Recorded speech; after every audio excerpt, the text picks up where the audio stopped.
Сәлем достар, каналға қош келдіңіздер. Бүгін мен каналымда қонақта Алия, сәлем. бұл қызда өзінің каналы бар, YouTube каналы. Бұл біздің жаңадан бастап келе жатқан Өскемен қаласындағы жаңадан бастап келе жатқан мукбанкер. Бүгін видеода біз роллы жейміз. Ал бастаймыз ба? Баста.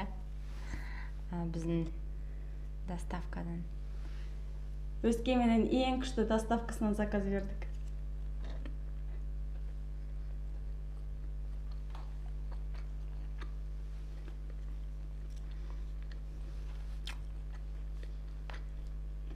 Осы доставканы жек көріппін. Иә. Ал қазір көп қой. Инстаграмға кірсең көп слишком. Қайсынан заказ береріңді білмейсің, бірақ тексерілген жерден доставка беріп үйрен қалдық. Әркімнің бір сүйікті доставкасы бар қалада. Менде бір 4 доставка бар, который жақсы көрем заказ бергенге. Мен палочканы күшті ұстай алмаймын, так что сынамаңыздар.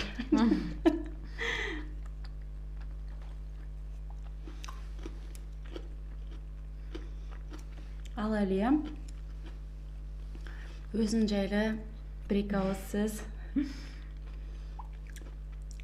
Мен мукбанк түсіре бастадым ақпан айында. Ең бірінші мукбангым көжемен болды. Түріктің чечевичный көжесі. Сонымен түсіре салдым. Бірақ түсірем деген ойым баяғыдан болып жүрген.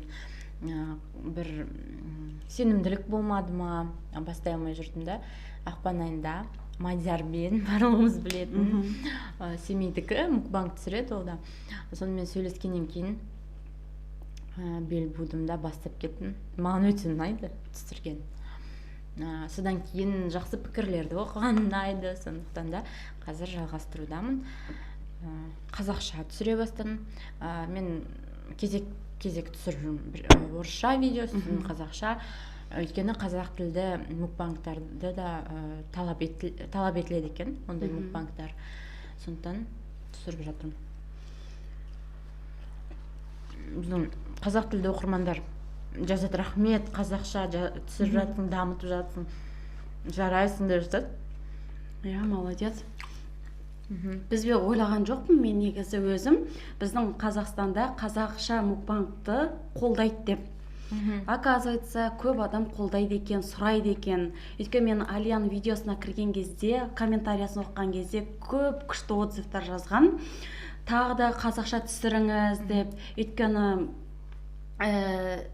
кезек бірі қазақша, бірі орысша түсіреді.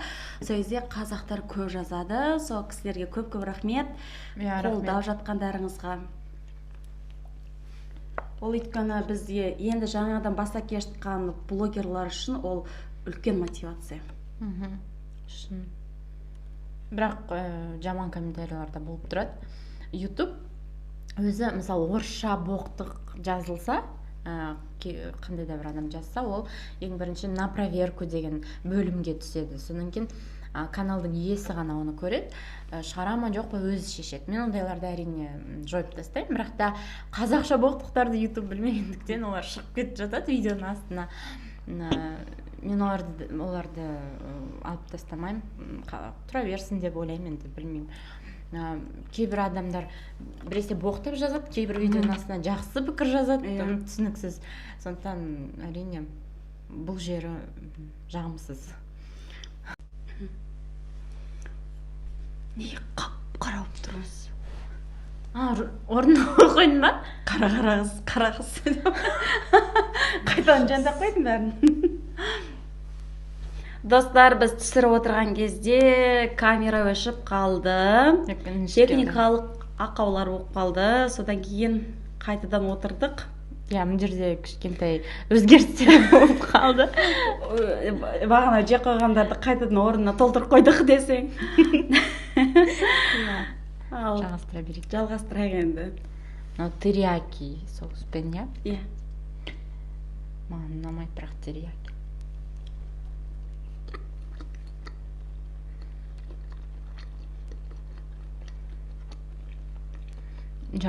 негативті комментарийлар жайында айтып жатқанбыз. Негізі біз қалаймыз жаман комментарийлар жазбағандарыңызды, өйткені біз бәріміз қазақпыз, сондықтан да бізді қолдасаңыздар, біздің қазақи блогерлар дамыса екен дейміз, өйткені бізде уже бірталай блогерлар бар. Сіздердің арқаларыңызда мұқым әлемге танимыз.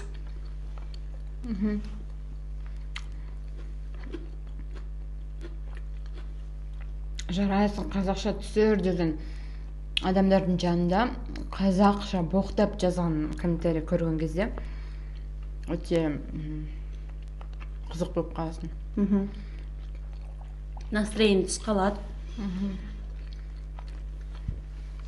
Патриоттылықты көрсететін жерде көрсетпейді ғой кейбір адамдар.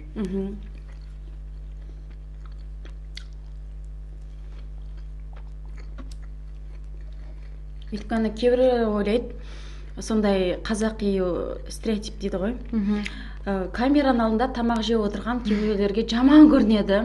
Өйткені адам тамақ жеп отырған кезде жегені барлығы естіліп отырады. Орысша айтқанда чавкает дейді ғой. И соны барлығы айтады, неге өйтіп түсіресің, кімге қызық ол нәрсе дейді. На самом деле қызық көп. Мукбангтың фишкасы сол ғой, дауысы. Маған өзіме қатты ұнайды. Бірінші рет когда мукбанг көрген кезде қатты ұнады. Содан бері көремін. Мен көріп жүрген, өзің қандай көріп жүрген осы блогерлар бар. Мен ең басында ағылшынша сөйлейтін сас ASMR бар ғой, соны көретін. Ол бірақ ASMR сөйлемейді, жай ғана. Бірақ өте әдемі түсіреді ғой. Жегені де ұнайды, соны көретін. Содан бір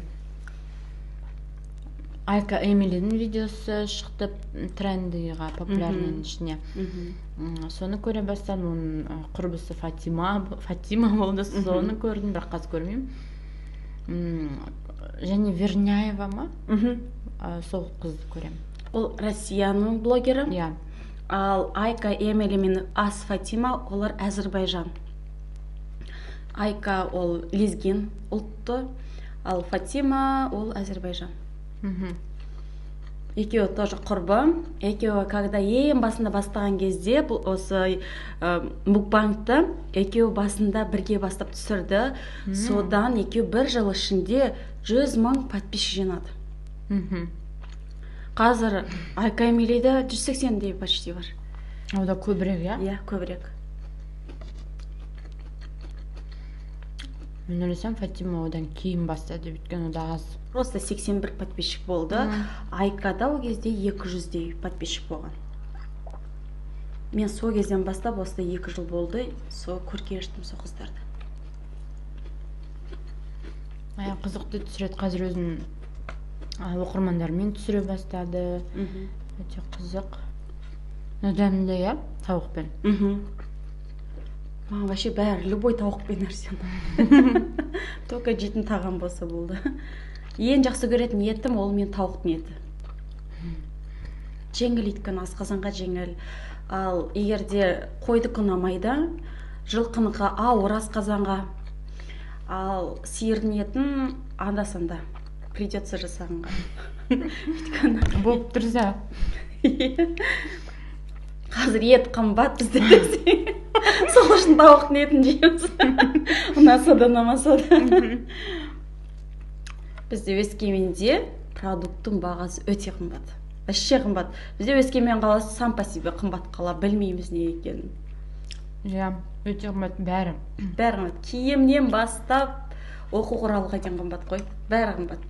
Бірақ мен солай айтқанда, Ақтау ма, Ақтөбеден ба, біреу жазды, мен осы қаладанмын, біздің бағалар одан да, сендерден де жоғары деп. Сендердікі ойнамай қалады біздің қалаға келгенде деді. Бірақ дегенмен де оңтүстіктікімен салыстырғанда жанымыздағы Семейдікі де бізден арзан. Семей қаласында, Шығыс Қазақстан. Иә. Ол жақта киімдер арзан, продукт арзан. Даже осы доставка жасайтын осы роллы сет ол жақта бізден қарағанда арзанырақ. Бізде қазір де көп доставка ашылып жатыр.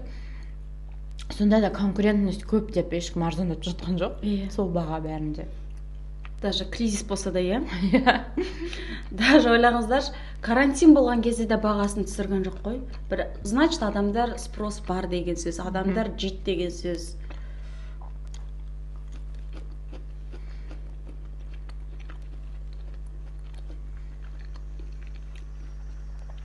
Филадельфия прям нежный, кәдімгі. Сыр беріп тұрады нежность, иә? Біз аздап орысшалап қосып сөйлейміз. Үйрен кеткенбіз.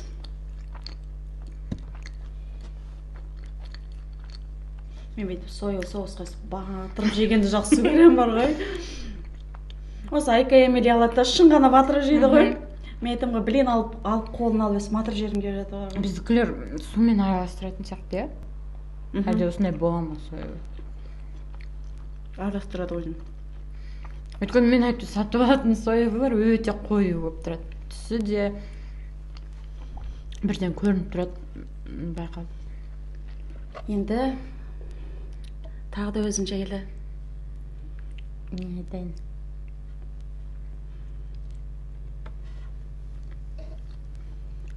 Так, Өскемен қаласын бәрін айтып садық. Жұмысын жайлы. Мен журналистпін. Бірақ қазір SMM деген мамандық сұрауға ие. Қазір барлық жерде әкімшілік болсын, барлық бөлімдерде SMM маманы болу керек. Ол әлеуметтік желілерде жүргізетін адам. Мысалы, Instagram, Facebook, жаңалықтарын, мысалы, қандай да бір компанияда істесе, соның жаңалықтарын немесе жарнамаларын салып отыратын адам. Қызықты жұмыс, иә? Иә, контент жасап. Енді SMM-шіктің мен бір курстарын арнайы өтіп көрмегем. Тек қана журналистиканы 4 жыл оқыдым. Болды. Уақыт өте келе үйренісіп келе жатырмын. Қазіргі заманауи мамандығы. Қыдырып кетті біреу. Айттым ғой, мен дұрыстай алмай. Таптым. Адам ақаулар болып тұрады бізде. Енді адам жоқ.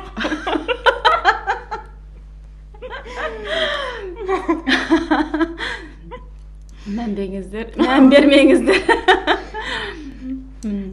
Біреуге күліп отырмыздар. Тек қана күліп жүрейік. Жаңа өзім жайлы бастадым ғой айтып. 4-ші курста оқыған кезде мен телевизияда жұмыс істедім. Ол частный дейді ғой, қалай айтады? Жефемен шық. Иә. Атамекен деген бар, әлі бар ол. Сонда жұмыс жасадым. Онда бір журналист бәрін жасайды, яғни съемкаға баратын да бір адам, келіп оны жазамыз, сосын кадр сыртындағы мәтінді жазамыз оқып, дауысымызды. Содан кейін күн біткен кезде 5 сюжет жиналғанда дикторскийді жазамыз. Әр сюжетке подводка дейді ғой. Дикторский жазамыз. Сол кезде мен өзім болып жатыр, нормально. Все. Өзім бұрын жайдарманда да жұмыс жасадым, өте бір күліп бастасам бірақ қазір кішкене өзім түстен әрине, бірақ дикторскийді мысалы енді частный болғандықтан бізде үлкен бір техника болған жоқ. Қағазға үлкен шығарып аламыз жаңағы оқитын мәтінімізді. Сосын оператор ана жерде тұрады да, камераның ар жағында ұстап тұрады. Соған қарап оқып айтып отырамыз. Сонда монтажерда отыратын сол бір түсіретін комнатада. Сосын ол монтажер бірдеңе жаса қалса, күлкілі немесе бірдеңе айтып қалса, соған мен күліп бастап алсам, болды. Ананы өте көп уақыт қайта түсіре беретінбіз. Өйткені сол сөзге жеткенде есіме түсіп кетеді, қайтадан күліп әрең түсіретінбіз. Сол есіме түсіп кетті жаңа. Менде де негізі осында ойым бар. Егер де сіздерге достар ұнаса, өстіп мукбанг арасында түсіп тұрайын. Мысалы, менде мынандай идея бар. Ой, жасаған тағамымды мукбанг қып түсіргенге. Сіздер қалай қарайсыздар? Міндетті түрде комментарияға жазыңыздар. Өте жақсы ой. Бір кәріс жігіт бар, көрген жоқсың ба? Ол өзі пісіреді. Сосын ең аяғында жеп отырып түсіреді, осылай мукбанг. Өте қызықты.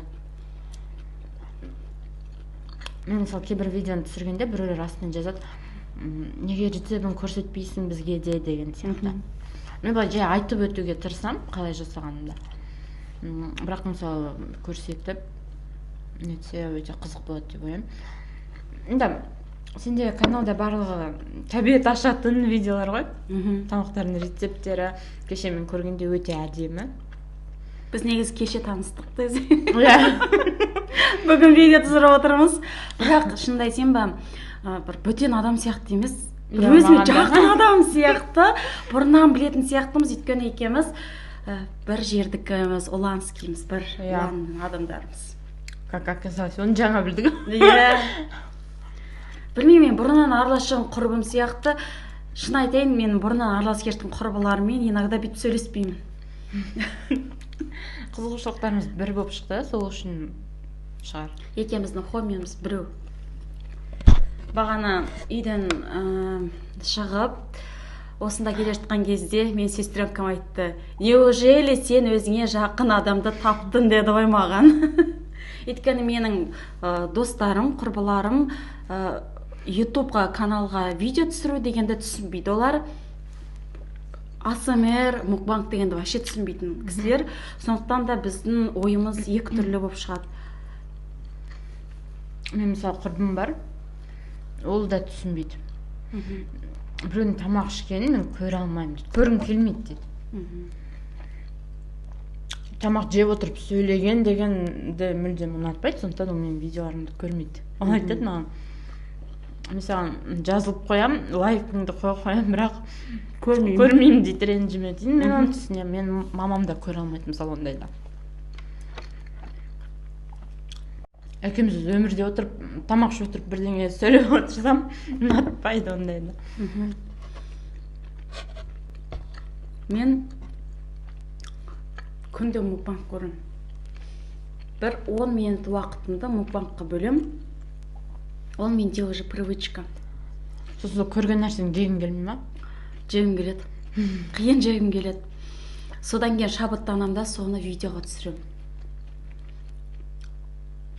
Мысалы мен кутабы түсіріп жеп отырсам, мукбангта көрсем, болды, мен де үйде сразу же кутабы пісірамын. Пицца көрсем, мен сразу же пицца пісірамын. Ал мен жегім келіп жатам. Өйткені жасай алсаң жасайсың ғой. Мен пиццаны жұмасына бір 200-300 жасайтын шығармын. Балалар жақсы көрген. Иә. Үйдегі балалар қатты жақсы көреді пиццаны. Суши десе, ой, ужас жақсы көреді олар. Жиі заказ беріп тұрамыз. Айына жоқ дегенде 2 рет, ең аз дегенде 2 рет жейміз. Бәрі бізге айтады, сендерде глист пайда болады, жемеңдер балықты дейді.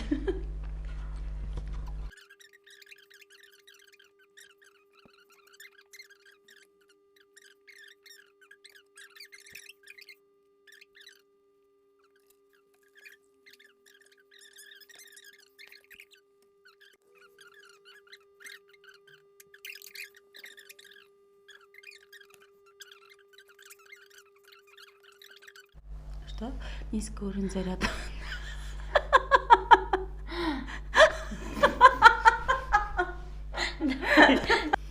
мен сенің адамдар болуын көп жейді екенмін.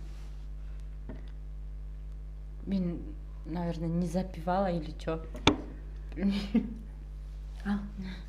Достар, осымен видео аяқталады. Бізді көргендеріңізге көп рахмет. Бұл менің алғашқы каналымдағы алғашқы мукбанг видеом. Қолдаңыздар, жақсы сөздер жазыңыздар. Және де Насылу қыздың каналына тіркеліңіздер. Міндетті түрде видеоның астына сілтемесін қалдырып кетемін. Және де осының алдында түсірген Хинкалидің да сілтемесін астына қалдырып кетемін. Міндетті түрде көріңіздер, қолдаңыздар. Ал біз сіздерді жақсы көреміз. Видеоға лайк басыңыздар, комментария жазыңыздар, және де екеуміздің де каналымызға тіркеліңіздер. Және де біздің өзіміздің инстаграм парақшамыз бар, инстаграмға да тіркеліңіздер. Келесі видеоға дейін сау болыңыздар. Приключенческое видео. Точно бітірдік, біз?